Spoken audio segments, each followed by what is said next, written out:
할렐루야. 우리 찬양을 하면은 아멘으로 하답을 하십시오. 같이 아멘. 찬양을 이렇게 아름다운 찬양을 드리는데 기쁨으로 우리가 다 찬양을 드리는 마음으로 찬양이 끝나면 아멘으로 하답을 하시는 게 좋습니다. 우리나라를 가리켜서 삼천리 반도 금수강산이라 이렇게 얘기를 하지요. 금수강산, 비단 물결과 그리고 그 강과 산들이라고 하는 표현인데, 우리나라는 참 아기자기한 산들이 많습니다. 그러니까 외국을 나가 보면은 우리나라가 얼마나 아름다운 강산인가가 우리는 늘 보면서 사니까 이런 좋은 산들이 있는 것이 실감이 안 나지만은 사실 사막이 막 이렇게 펼쳐지고 광활한 광야가 펼쳐지고 나무도 없는 이런 민둥산이 있는 펼쳐진 그런 나라들 엄청 많아요. 그런 걸 보면은 우리나라는 그 자체가 하나의 공원이에요. 전부 다 이 금수강산입니다. 산이 많다 보니까 등산 인구가 많습니다. 어떤 분이 그런 글을 쓴 걸 봤는데, 우리나라가 근래에 들어와서 이제 평균 사는 뭡니까 인구 연령이 높아졌지 않습니까? 이렇게 높아진 이유 중에 하나가 우리나라 사람들이 등산을 많이 하기 때문에 건강하다는 거예요. 등산하는 것이 우리 몸에 굉장히 이제 좋은 효과를 많이 가져오는 것이 사실입니다. 근데 어떤 면에서 보면은 우리 신앙생활은 산을 오르는 것과도 상당히 많은 유사점이 많이 있습니다. 유명한 숭전대학에서 그 철학과 교수를 역임했던 안병욱 교수가 산에 오르기를 이분이 굉장히 좋아했는데, 산의 철학이라는 글에서 이런 글을 쓴 걸 보았습니다. 인생이 우울해질 때는 산으로 가는 것이 제일 좋습니다. 룩색을 짊어지고 조용한 산길을 친구와 같이 걸어가노라면 인생의 우울이 어느새 안개처럼 사라지고 맙니다. 그러기에 삶에 지치고 생의 권태를 느꼈을 때에 산에 오르는 것이 좋습니다.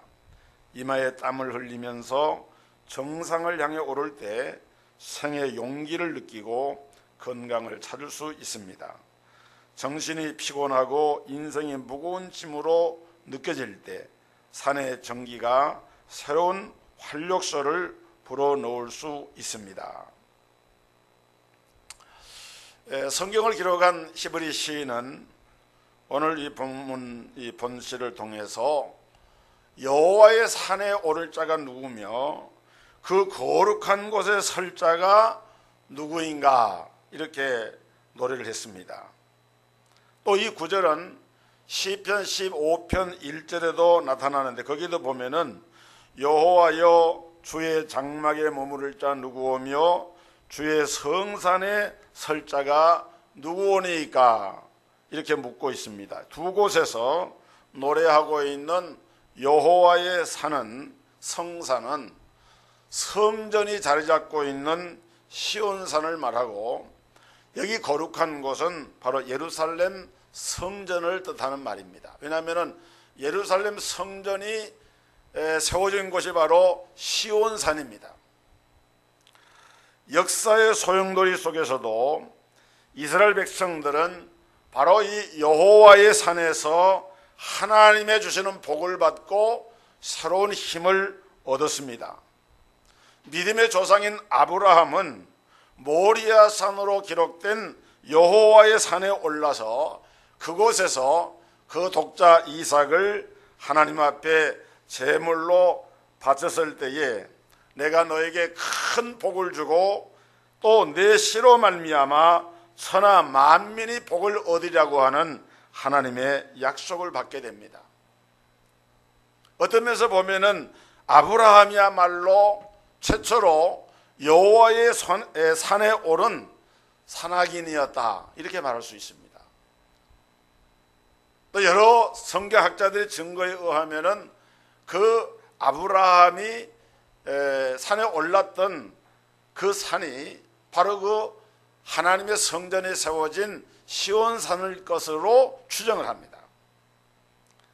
오늘 우리 성도들은 여호와의 산에 오르는 거룩한 등반자들입니다.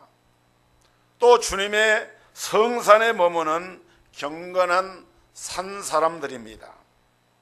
그런데 성경에 보니까 이 여호와의 산에는 아무나 오르지를 못한다.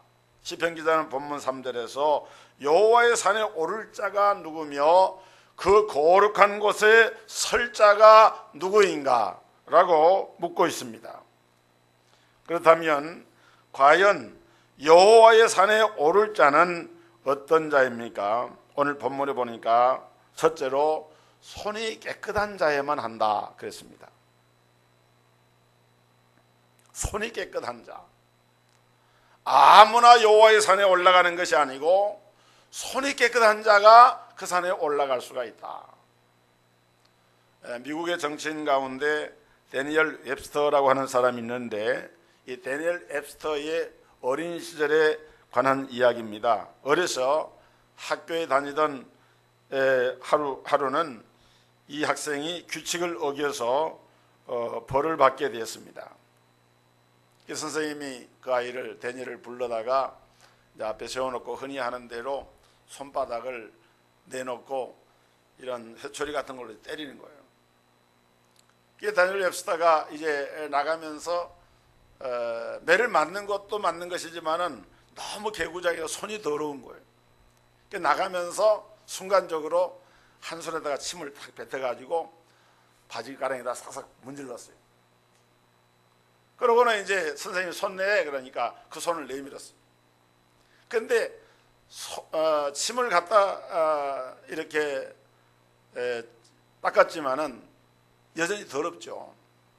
선생님 보고 하도 기가 막혀서 데니엘, 이 교실에서 이 손보다 더 더러운 손을 찾으면은 내가 너를 용서해 주마. 그러니까 이 데니엘이 얼른 이 오른손을 내놓고 있다가 왼손을 딱 갖다 냈습니다. 왼손은 더 더러운 거예요. 선생님 여기 있습니다. 그러니까 선생님이 그 손을 보자 너무 어이없어 하면서 그만 됐다. 이번만은 용서해 줄 테니까 내 자리에 들어가라. 용서를 받았다는 거예요. 여러분 오늘 이 본문 4절에 보면은 곧 손이 깨끗하며 그랬어요. 손이 깨끗하다라고 하는 것은 뭘 의미하는가 하면은 행실이 바르다는 것입니다. 우리가 나쁜 조직에 들어가 있거나 나쁜 일을 하다가 거기서 이제 빠져나온 사람을 보고 하는 말이 손을 씻었다, 손을 뺐다 이렇게 표현하지 않습니까?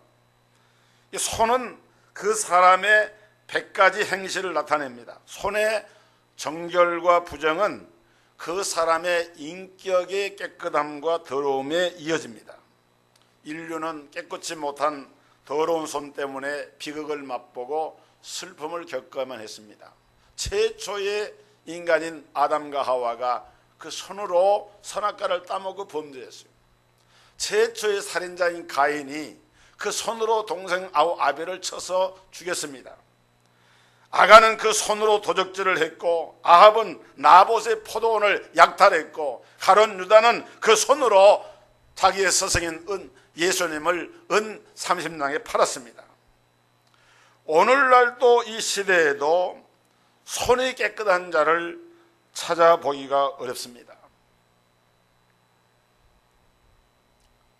이번에 그 김일권이란 전과 22범의 살인범이 체포가 됐죠. 전과 22범의 살인 행위를 마음대로 하고 그리고 살인 리스트를 만들어 가지고 자기를 서운케 하건 법관이나 무슨 병원의 의사나 하여간 슈퍼의 주인이나 이런 사람들 이름을 적어놨다가 그 사람 안 잡혔으면 또 그 손을 가지고 사람을 죽였을 거예요. 얼마나 무서운 일입니까?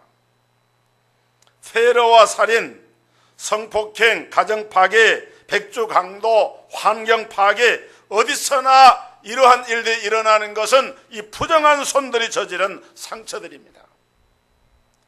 여러분, 구약의 다윗은 하나님의 마음에 합한 자였습니다. 하나님이 귀히 여기는 사람이었지만은, 그러나 그는 전쟁으로 피를 흘린 이런 손을 가졌기 때문에 성전을 짓는데 하나님이 들어 쓰실 수가 없었어요. 그토록 하나님이 사랑했던 사람이었지만은 하나님은 다윗의 손을 통해서 받들어지는 성전 짓기를 원치 아니하셨다. 피를 많이 흘렸기 때문에. 오늘 그러므로 손이 깨끗해야 됩니다. 손이 깨끗한지 여부가 인생의 흥망과 상관관계가 있습니다. 여호와의 성산에 오를 자가 누구뇨? 그 손이 깨끗해야 된다. 두 번째는 마음이 청결한 자라 그랬습니다. 마음이 청결한 자. 로버트 멍어가 쓴 작품 내 마음 그리스도의 집이라고 하는 책에 보면은 이런 얘기가 나옵니다. 어떤 사람이 주님을 마음에 영접을 해가지고 이제는 그 사람의 마음속에 주님께서 그리스도의 집을 짓고 살고 계십니다. 그 사람의 주방이나 서재나 침실이나 또 작업실이나 오락실이나 이 모든 것이 잘 갖추어져 있습니다. 그래서 저자가 주님과 함께 집으로 들어가서 주위를 둘러보는 거예요. 서재에 들어가 보니까 성경책이 있을 서재에 세상에 온갖 잡다한 책들만이 널려있고 성경책이 보이지 않습니다. 하나님의 말씀을 먹어야 하는 주방에는 돈과 학위와 직업과 명성과 같은 부끄러운 음식들이 차려져 있고 정작 주님이 기뻐할 그런 일용할 양식의 하나님의 말씀의 양식은 보이질 않았습니다. 나와 함께 매일 거실에서 교제하고 함께 살자. 주님은 그렇게 말씀하셨지만은, 그러나 이 사람은 예수님을 영접했다고 하지만은 그의 24시간의 삶 가운데 주님과의 교제하는 모습은 찾아볼 수가 없었어요. 또 시간이 나면은 오락을 하거나 리크레이션을 하는 그런 오락실에는 아예 그냥 문 입구에다가 주님의 출입을 금하는 딱 벽서를 만들어 놓고 주님은 여긴 들어오지 못하십니다. 왜냐하면 내가 오락하는 시간이니까. 이 로버트 멍어가 쓴 그리스도를 마음속에 받아들이는 사람의 집이라고 하는 그 책 가운데 나오는 그런 이야기예요. 주님은 말씀을 하십니다. 너는 내가 내 곁에 있으면 재미있는 것을 즐기지 못할 것이라고 생각하니 내가 온 것은 기쁨이 너희 안에 있고 또 너희의 기쁨이 넘치게 하는 것임을 기억하거라.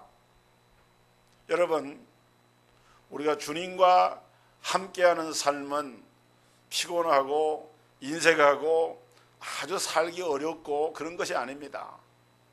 여러분, 주님을 진정으로 내 삶 속에 모셔드린 사람의 삶, 그 가운데는 넘치는 기쁨이 있습니다. 감사가 있습니다. 만족이 있어요. 평안이 있어요. 하나님이 주시는 빛 가운데서 그 빛의 인도를 받는 즐거움이 그리스도를 모신 성도의 삶 가운데 있는 거예요. 여러분, 이러한 삶의 자리로 우리가 나아가기 위해서는 내 마음이 하나님 보시기에 아름다운 마음, 청결한 마음이 되어야 한다. 예수님께서 팔복을 말씀하면서 맨 처음에 말씀한 것이 뭡니까? 심령이 가난한 자는 복이 있나니 천국이 저희 것입니다. 그 다음에 마음이 청결한 자는 복이 있나니 저희가 하나님의 아들이라 일컬음을 받을 것이다. 하나님의 나라를 보게 될 것이다 말씀을 했어요. 오늘 여러분, 우리는 주님 앞에 내 마음의 집을 열어드리고 청결한 삶은 내 삶의 모든 것의 주권을 그리스도에게로 넘겨드리는 것을 의미합니다. 손이 깨끗하며 마음이 청결하며 이 마음이 청결한 것은 동기의 순수성을 의미하고 있는데, 사람은 겉이 다르고 속이 다른 존재가 되어서 격식을 갖추어서 예배를 드리면서도 오래 내가 믿었기 때문에, 내가 이런 신앙생활을 해왔기 때문에 라고 하는 관습이나 하나의 그 습관에 의해서 우리가 예배를 드리면서 정작 하나님 앞에 내 마음을 열어서 하나님 앞에 내 마음에 순전한 그 전체를 드리는 일에 부족할 수 있다는 거예요. 사랑하는 성도 여러분, 마음으로부터 우리의 순종이 이루어져야 하는데, 체면 때문에, 내 위치 때문에 마지못해서 순종하는 그런 모습을 보이고 있지는 않습니까? 마음이 깨끗한 사람은 하나님을 보게 됩니다. 마음이 청결한 사람은 그 시민권이 하늘에 있습니다. 세상에 매이지 않고 참된 자연이 되고 세상을 바르게 살게 되고 하나님 나라로 말미암아 기뻐하며 즐거워하는 삶을 살게 됩니다. 왜? 이 사람이 하나님의 성산에 오를 자가 되기 때문에. 오늘 우리 성도들의 심령 속에 이런 은혜가 임하기를 주님의 이름으로 축복합니다. 마음이 청결한 자가 복이 있다. 마음이 청결한 사람만이 세상의 권력 앞에서 바로 설 수 있고, 물질 앞에서도 신앙의 그 본분을 지키게 되어지고, 온갖 부정한 욕심의 유혹을 물리칠 수 있게 되어진다. 오늘 하나님께서 우리 모든 성도들의 마음을 청결케 하셔서 거룩한 성령의 영으로 말미암아 이런 하나님의 은총과 축복을 누리시기를 주의 이름으로 축원합니다. 그 다음에 세 번째는 거짓 맹세하지 않는 자다 그랬습니다. 거짓 맹세하지 아니하며 허탈한 데 뜻을 두지 아니하는 자다 그랬습니다.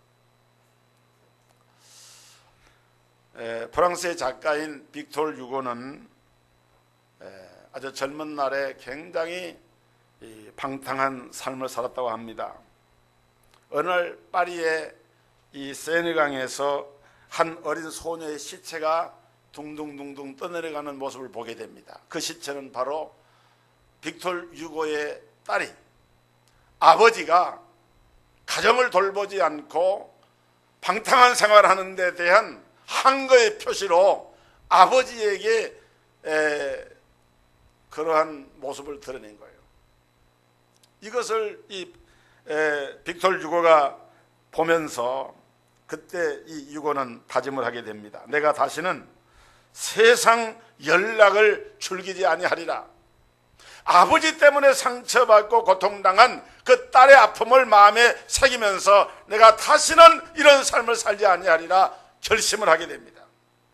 그리고 심기일전한 그는 사회복지 사업으로 딸의 숭고한 정신을 개성을 했고, 교육부 장관이 되었을 때에 자유와 평등과 박애를 상징하는 오늘날 프랑스의 국기의 3색 국기를 창안했고, 그 노년에는 그 유명한 레 미제라블이라고 하는 소설을 써서 사람의 심금을 울리는, 사람의 가슴에부터 우러나는 그 마음속에 잠겨져 있는 이런 것을 끌어내는 위대한 작가로서 이제 명성을 날리게 됩니다.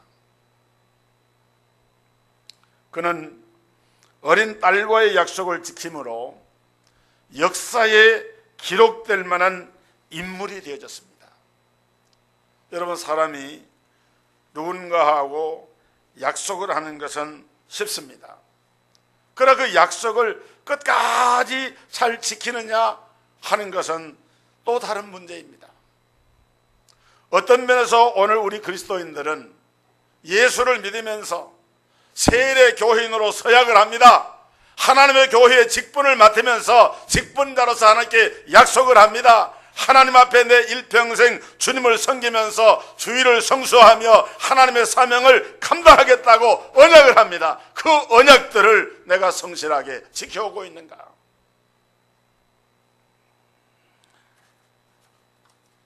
하나님을 믿는 사람들과 믿지 아니하는 사람들의 차이가 점점 없어져 가고 있습니다. 믿는 사람이나 믿지 않는 사람이나 그 사람이 그 사람이다. 세상 사람들이 그렇게 생각하고 말하고 평가를 하는 그런 시대가 되어졌어요.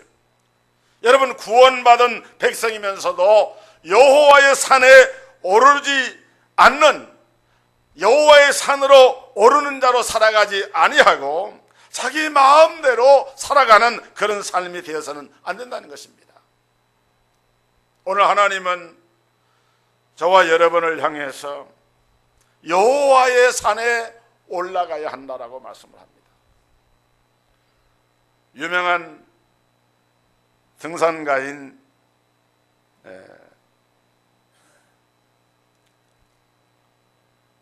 히말라야 산맥에는 이 해발 8,000m가 넘는 봉우리가 14개가 있는데 그 중에 하나가 에나푸르나 봉입니다.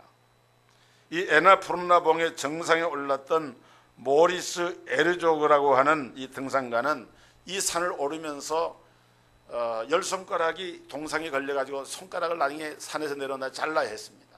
발가락도 몇 개를 절단했습니다. 그리고 어떻게 보면은 신체의 이런 그 사지를 절단하는 그런 고통을 감내하면서까지 이제 산에 올랐는데, 이 사람이 나중에 이런 말을 했습니다. 그 산이야말로 우리가 남은 생애를 바쳐서 올라갈 만한 보물이었다. 비록 그 산에 오른 동안 동상에 걸려서 손가락이 잘려지고 발가락이 잘려졌지만은, 그러나 그 산은 오를 만한 산이었고 오를 만한 가치가 있는 보물이 있는 산이었다. 이렇게 얘기를 한 거예요. 사랑하는 성도 여러분, 오늘 우리는 백두산을 오르지 못하고 한라산을 오르지 못하고 또 에베레스트 산이나 이런 히말라야 어떤 산은 등장하지 못한다 할지라도, 그러나 오늘 우리는 하나님 앞에서 여호와의 산을 향해서 올라가야 합니다. 하나님의 성산에 오를 자가 누구냐? 하나님의 성산에 올라가야 되는데 손이 깨끗하며 마음이 청결하며 허탄한 데 뜻을 두지 아니하며 거짓 맹세하지 아니하는 자가 하나님의 성산에 올라갈 수 있다. 그런데 여러분, 여호와의 산에 오르는 자들은 놀라운 결과가 나타나는데, 어떤 결과가 나타나느냐? 여호와께로부터 복을 받는다 그랬어요. 복을 받는다. 하나님께로부터 오는 복을 받게 됩니다. 뿐만 아니라 구원의 하나님께로부터 의를 얻게 된다 그랬습니다. 뿐만 아니라 하나님께로부터 평가를 받는데, 이는 여호와를 찾는 족속이요 야곱의 하나님의 얼굴을 구하는 자로다 라고 하는 하나님의 인정을 받게 되어집니다. 여호와의 산에 오를 자가 누구입니까? 성산에 오르기 위해서 온갖 희생을 무릅쓰는 산악인들처럼 우리가 어떻게 해야 하겠습니까? 우선 손을 깨끗이 하고 마음이 청결하게 되어지고 거짓 맹세치 않는 이 삶을 우리가 살아가야 되는데, 그러나 이 모든 일은 내 힘과 내 노력으로 되는 것은 결코 아닌 것입니다. 사도 바울은 그런 고백을 했어요. 나의 나된 것은 오직 하나님의 은혜로 된 것이다. 한번 따라 합시다. 나의 나된 것은 하나님의 은혜로 되었습니다. 그렇습니다. 오늘 우리가 하나님 앞에서 정말 우리는 몸과 마음을 드리면서 우리의 행실과 마음으로 하나님을 섬기면서 하나님 보실 때에 합당한 그런 삶을 살아드려야지만은, 그러나 이 모든 것조차도 하나님의 은혜가 아니고서는 할 수 없는 일입니다. 나의 나된 것은 하나님의 은혜로 된 것이니, 하나님의 은혜를 입지 않고는 아무도 하나님의 성산에 이를 자가 없습니다. 오늘 우리 모든 성도들이 이 하나님의 은혜를 사모하시기를 주의 이름으로 축원합니다. 나는 부족하지만은, 나는 허물이 있지만은, 그러나 하나님의 은혜를 힘입고 다시 한번 우리의 마음을 하나님 앞에 드리고 다시 한번 우리의 손을 깨끗하게 하고 다시 한번 하나님 앞에 맺은 맹세와 서원과 서약을 지켜 행할 것을 다짐하면서 하나님 앞에 자신을 드림으로 하나님께서 약속하신 이 모든 여호와의 산에 오르는 복을 누리는 성도들이 되기를 주님의 이름으로 축원합니다. 거룩하신 하나님, 오늘 저희들에게 여호와의 산에 오를 자가 누군요? 그 손이 깨끗하며 마음이 청결하며 뜻을 허탄한 데 두지 아니하며 그리고 하나님 앞에 거짓 맹세치 아니하는 자로다. 저는 여호와께로부터 복을 받고 하나님께로부터 의로 여기심을 받게 되어지며 하나님의 모든 축복 가운데서 야곱의 기업으로 일컬음을 받으리라고 말씀을 했습니다. 우리 성도들 한 사람 한 사람을 주님께서 성령과 말씀으로 충만하게 하셔서 이 악한 세상에서 여호와의 성산에 오르기를 사모하고 그 성산에서 하나님과 함께 교통하며 교제하는 진정한 믿음의 삶, 승리의 삶을 살아가는 축복의 성도들이 다 되게 하여 주옵소서. 예수 그리스도 이름으로 기도드리옵나이다. 아멘.